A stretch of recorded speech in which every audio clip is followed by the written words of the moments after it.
most of the times, I can't say I am that good at advertising myself. Most of the times it just comes. Yeah. Yeah. But you need to learn. In this world, you really need to put yourself out there and your dream out there. I'm learning. But my husband is really good at speaking about it. You'll think he's the one that makes the clothes. Yeah. He will sell you. Yeah, he will say, really does. My wife designs this. Yes, he really does. And then he's good with the graphics. So he will create stuff out of the clothes I've made and send me clips. You post this one. Oh, that is awesome. Yeah, he'll create a brochure, something, and he'll be like, this is good, what do you think? Post it. So I would post, and he will always post on his statuses and on his pages. So it just goes. At this point, he's your social media manager, you know? Clearly.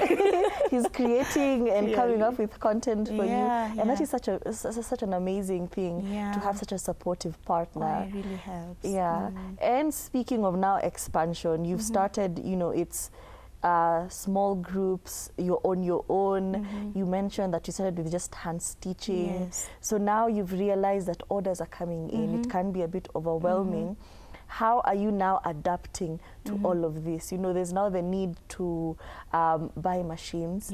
There's probably a need to hire somebody else to help out with all of these orders and all of these things that are coming with the business as it is growing and expanding. So now take me through that process from hand stitching to now requiring to, you know, make orders for up to 45 people at a time. Yeah, so my mom had bought me a machine right before I left home, before I got married, because she realized it's something I like doing. So I started learning how to use the machine at home. So slowly I will learn. So when I got married, again something happened, because I'm a pastor's wife.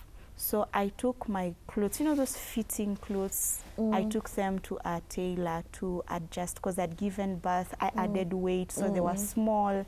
So when I took them, she told me, she adjusted them like wide. And I'm like, no, it's supposed to be fitting on my body. She said, no, you can't wear that because you're a pastor's wife. I was like, oh no. It is so disheartening. Yeah, so I was like, this is the last time. So I went and picked my machine from home. So I started using it, and slowly I got another one again from my mom, because she had bought like a couple of them. So I will use, and when I have like a lot of orders, we know each other in the clothes making industry. So you know there's this person who's good in this. So instead of focusing so much on working on something I'm not so good at, or maybe the order is a lot and the time is short, I involve those people I know. So I will pay per piece. Yeah, so I get and pay per piece. Yeah, and work with them.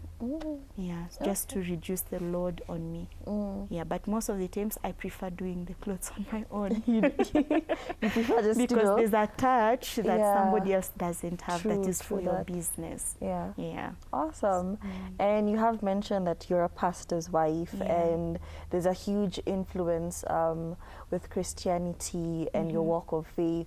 Did that ever influence the type of clothes you make? Because I'm realizing that clients come from different walks of life.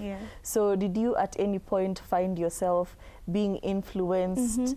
As you mentioned, the tailor who you took your clothes and she was like, he who is kama bibi a pastor. So do you ever find yourself conflicted by what the client wants versus what you feel would be right for them?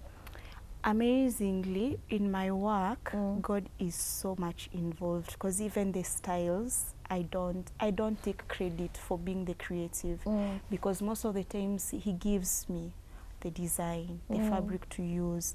So I rarely get to meet with clients who put me in that spot, because also they know who you are. They know what you do.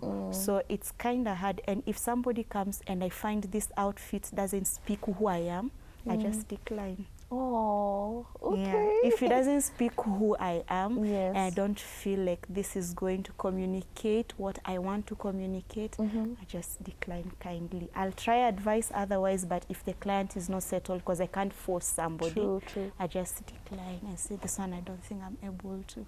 Okay. That is a very principled movie, Yeah. for being honest. And not many people will stand on business and actually do what they think is right. Yeah.